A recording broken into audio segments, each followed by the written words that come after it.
Hey guys, Moparman back with another solid project. So most of you know that I had a 2014 Dodge Charger Pursuit. Unfortunately, one of the ball joints failed me. I thought I could get away with it, but it's a lesson learned.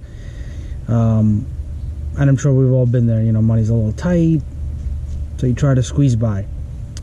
Well, anyway, on the brighter side, they, not so bright, but they totaled out the car. There was no frame damage, airbags didn't go off, so I'm actually rebuilding it. And because it's 8 years old and I am in New York, they don't require, you know, I don't require a rebuild title or anything like that. So I'm hoping to just rebuild the car and get it registered with a different insurance company and move forward from there, because I really love this car. Not only because it has all the cop lights in it, it's just, I really like it. It's a sleek black, and you know, there's so much about it. I worked on this car. You guys know I did a head, a whole head on it. You know, everything. I did a lot of stuff. Repaired the AC leak. So, and you know, I did a sound system, gauges. I've invested a lot of money into it, and to just rip it all out, you know, just doesn't make sense to me. So, being said, we're going to replace the upper control arms, and we're going to replace everything that got damaged. So I'm going to show you real quick. I already removed everything that got damaged. As you can see, brand new brake lines. This got ripped out. ABS line got ripped out. I got a new ABS coming in. I'm going to splice it in. Okay, I had to take the front bumpers, had ripped off, so I got a new front bumper on the way. Same with the rear. That got ripped off. Got a new rear one on the way. The only thing with the front one is I have to remount the cop lights that I had in the front side of it, but most of the other stuff is still intact over there. They marked everything that had damage. Obviously this got bent. I will bend this back. I will straighten some things out, but the subframe did have quite a bit of scrapes and bruises, I'm guessing, from whenever this guy did his little off-road stunt, because I pulled out a lot of gravel up here and stuff like that. So I've removed everything. I got brand new stuff coming in on this side, and then some new stuff coming in on the other side. But for right now, the purpose of this video is we're replacing the upper control arms. I will say one thing: Dodge does come out with some dumb things sometimes from time to time. This is the control arm bolt. You can't remove this side because, you know, this L-shaped bracket that prevents it from turning. So you have to come in on this angle here. So the nut is here on this side, and then you have a nut here on this side. Wire anyway. If you guys can see it, there's a nut right here. This nut is covered by this tape that's right here. Okay, you got to peel the tape back. Now, to be honest with you, on both sides, you're going to have to do this anyway. If you want to replace the upper control arms, you have to remove the wiper assembly, which is just two 15mm nuts, and they come out. There's no real crazy prying or anything like that. And then all of the plastic that was up here, which is on my car trailer over there, all of that is held in by those plastic clips. You just pry them up, and then the whole thing come out. So first the wiper arms got to come out, then the plastic clip, whole plastic cowl here has to come out, and there'll be a piece that comes along this way that's put into the fender.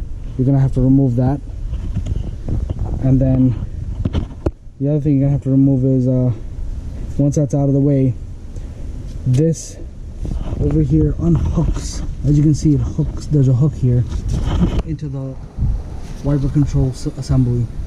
So first you'll have to remove two 13mm bolts that go right here that hold this down, and also hold down the bracket for the car's computer. So you'll want to remove that, both sides. Slide it this way to the passenger side, okay, to unhook it from there, and then you can just kind of move it out of the way. You don't need to remove it completely, but just out of the way. Computer, you don't need to disconnect. Once this is out of the way, you can flop all this over that way, and now you'll have unrestricted access to this bolt right over here. If you try to shorthand it where you don't do any of what I just told you, it's gonna be a bad time, because you cannot screw the nut that's holding the control arm in unless you get some kind of replacement nut and bolt assembly. You can't. So if you're going to reuse the hardware, I suggest getting this out of the way. It takes just 5 minutes, and then you can access the nut.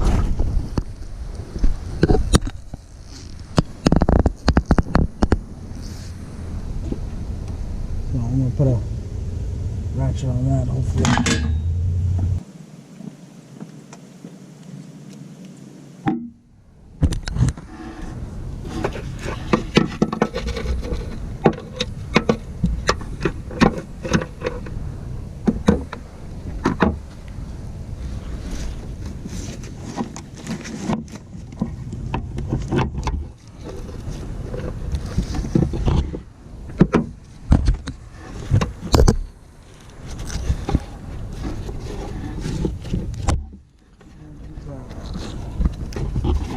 I can get a ratchet of it.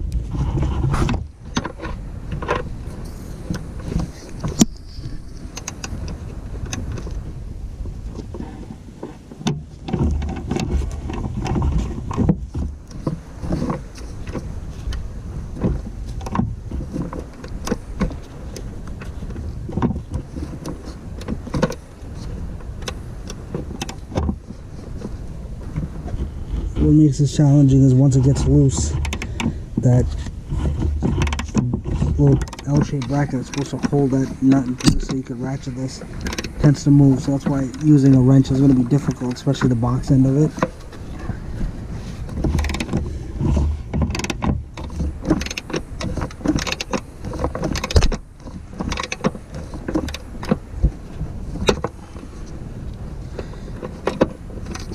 And I picked up pretty much everything from Rock Auto, except the bumper. That I got on eBay for about 99 bucks. And don't be fooled, much as they do like Rock Auto, they they charge you 56 bucks for the bumper, but then they want like $400 for the shipping of that bumper to you via RL carriers. So, oh, by the way, you also have to pull out the little charcoal canister up by the engine mount. I'm sorry, I'm probably calling it the wrong name, but I'm going to show you real quick. The little round canister here. You guys can see this little round canister. It's a 10mm bolt on this the engine side. Once you take that bolt out, then you can move this out of the way, and then there's a 10mm nut here that holds two grounding brackets, and you get those out of the way, and then of course then you remove everything else. So I do apologize, I should have noted that earlier, just remembered it. So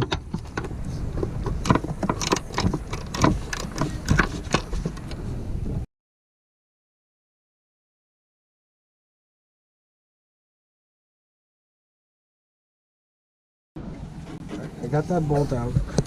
Moving on to the next one over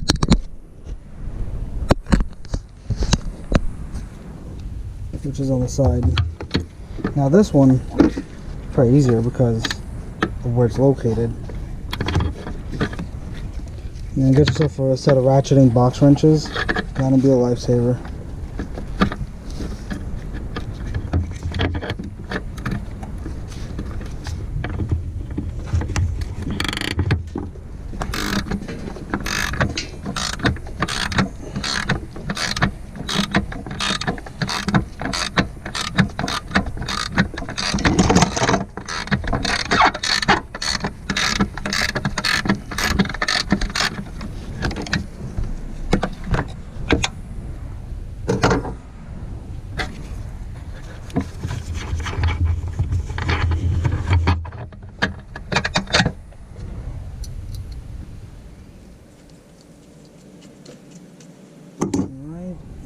and the control arm just comes right out. So now we'll install the new one.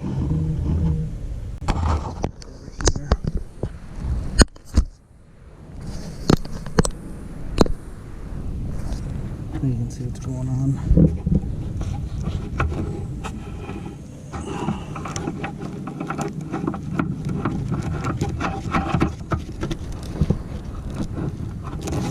Let's flip that around.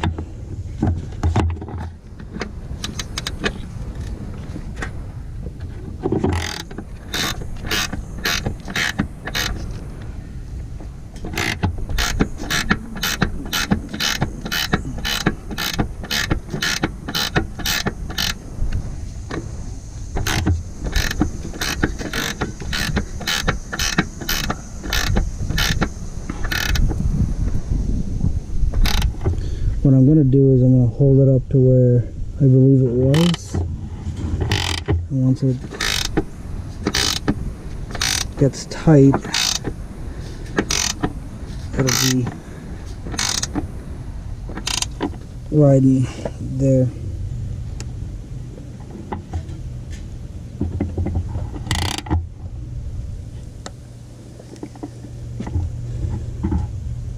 So we're going to tighten these top ones to 55 foot-pounds, but honestly,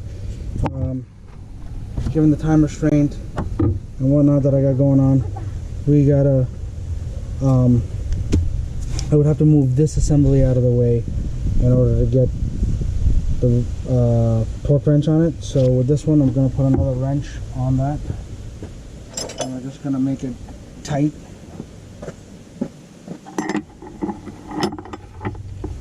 Like I said, the right way of doing it is you get it all together, you put the strut tower in, you lower the car on the ground, and you just tighten it up.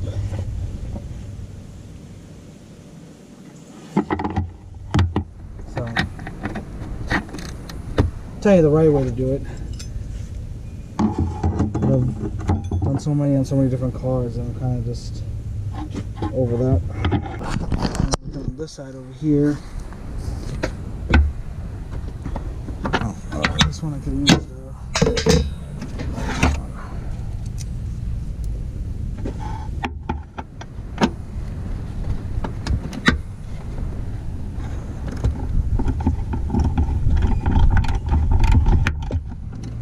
so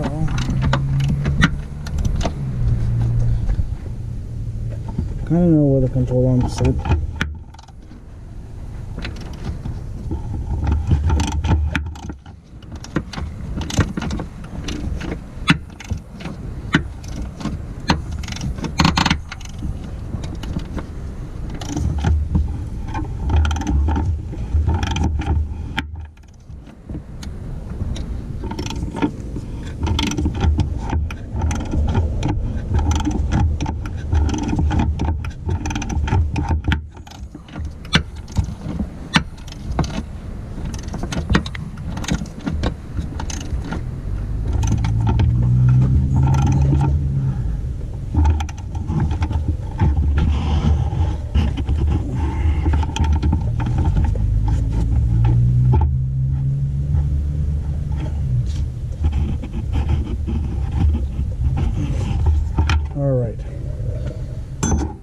That's tight.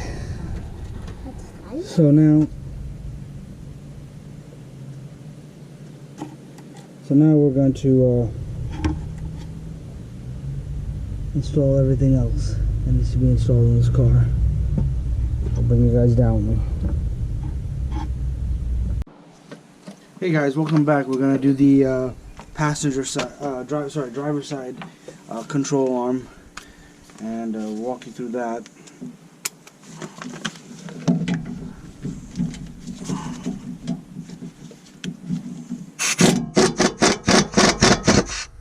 Oh.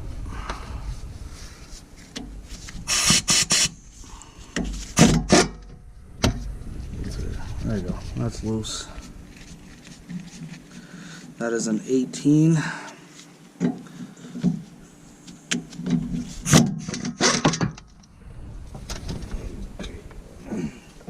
want to keep the nut safe.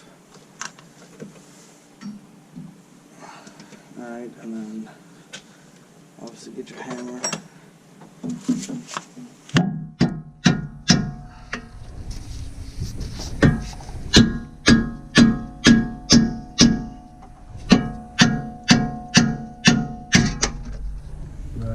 Let go. Alright. No front, it's not an all-wheel drive, so nothing to worry about with this. Well, here was I was talking about. You see all this gravel up in here. This guy like took this car off-roading. I'm gonna clean all this out when I get the strut out, because I'll be changing the strut on this side too. So we have that out, and the next thing we're gonna do is we're actually gonna get the strut out of the way. That way we can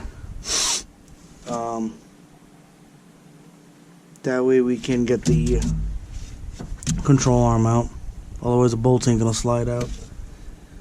Actually they might, but still I gotta remove this anyway. So that was alright. That's an 18 on that side, so we don't have to worry about it, because remember that bolt is welded on. I mean, on mine it is. Your Pursuit, it might be different. So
then it's gonna drop down even more.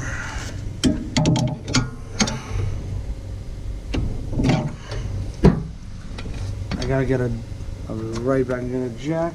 Support the. Okay, got the bolt out. Keep that safe.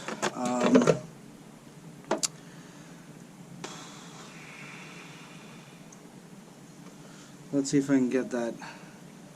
Something I should have done before is remove the sway bar link from the sway bar itself.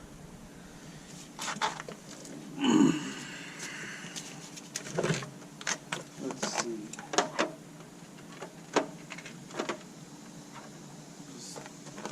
Just 20. 21.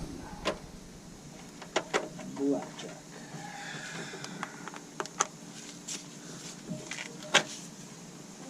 So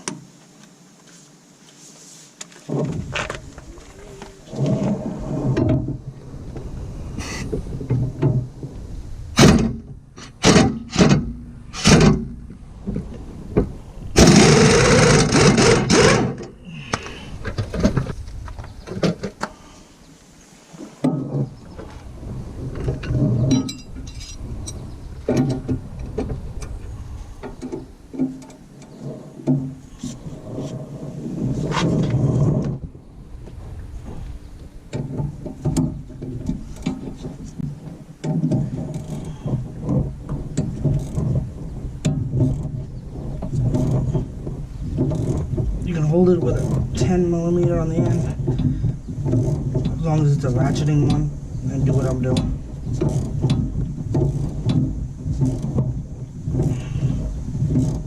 Alright. Well, I'm going to get the top bolts out, which are 13s, and drop this thing down.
Alright, get rid of this.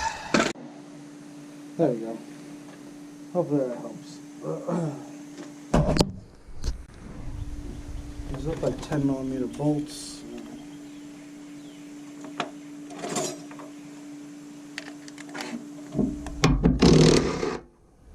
Yep, perfect.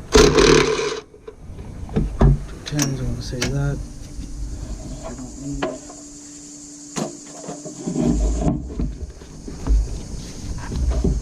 There we go.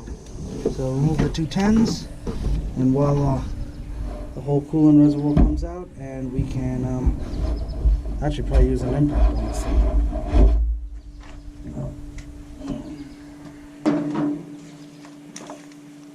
Which I'm already set up for, so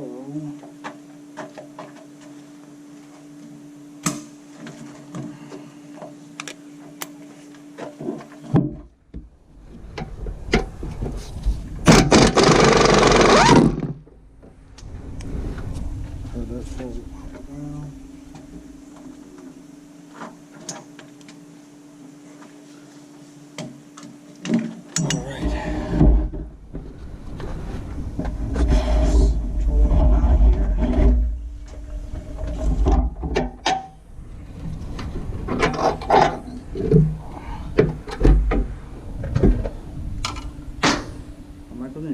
Alright guys, something you want to do is to get the new control arm in, make sure that these L-shaped brackets are facing the inside.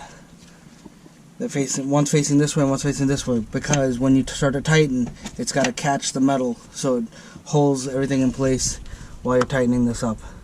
Alright?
That takes care of that. Coolant reservoir can go back now.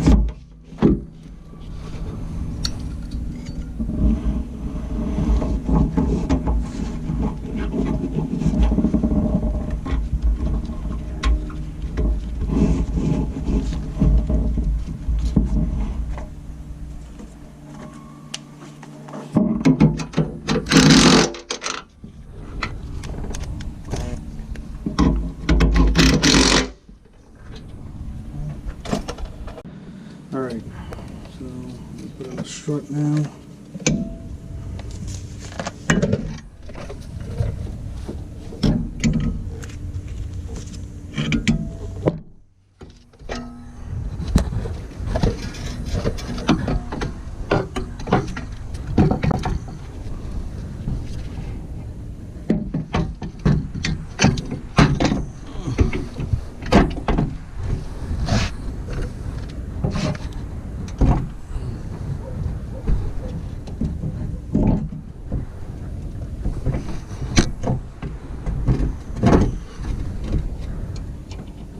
If any of you ask why I'm not doing any kind of performance parts since I'm putting this back together, I want to be 100% sure that I can get this fully insured before I drop serious money on, like, you know, coilover suspensions and stuff like that and control arms. But to be honest with you, upper control arms, getting it from Moog is the best choice, because everything else is that's aftermarket that looks really cool. They don't perform well, but also they're meant for lowering the car. because they offer you like positive, I think positive camber and caster and stuff like that, and I'm not lowering the car. I like the way it sits. So with that being said, you know,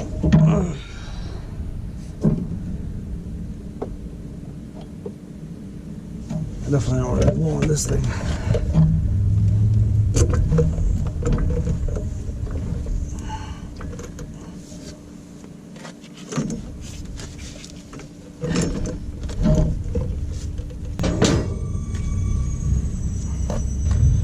I'm gonna hook up the upper control arm here. And obviously like Moog, because the upper control arm can be what you call it,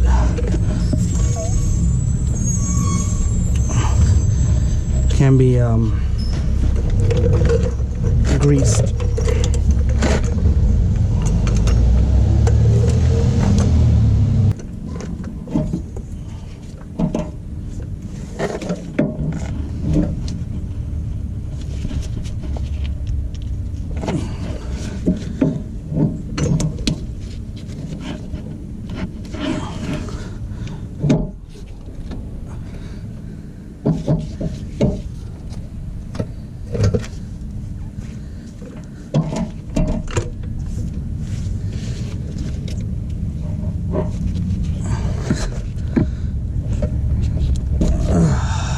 Sometimes these boots get a little stiff.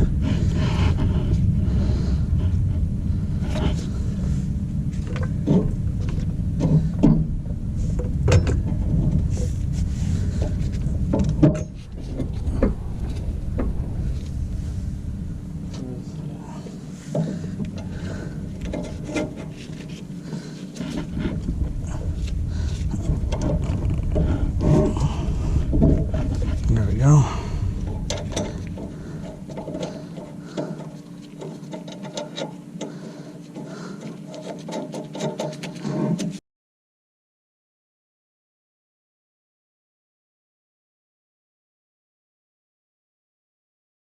So this is going to be 35 foot-pounds.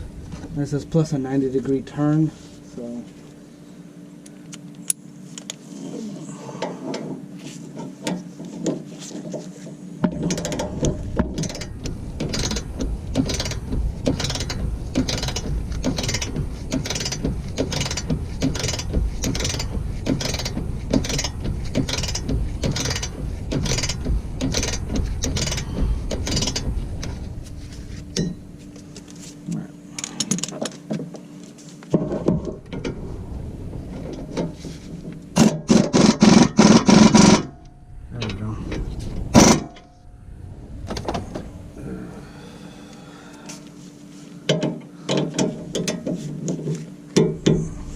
okay, that's 35.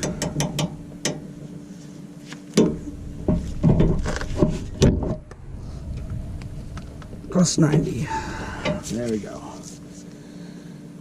Alright. I'm actually going to change out the brakes while I'm here because these brake pads are shot. But anyway, that's the upper control arm and that's the struts at the same time. Okay, I'm going to, obviously you gotta, don't forget to add in your sway bar links. And the other thing I'm changing out are the tie rod ends for the steering.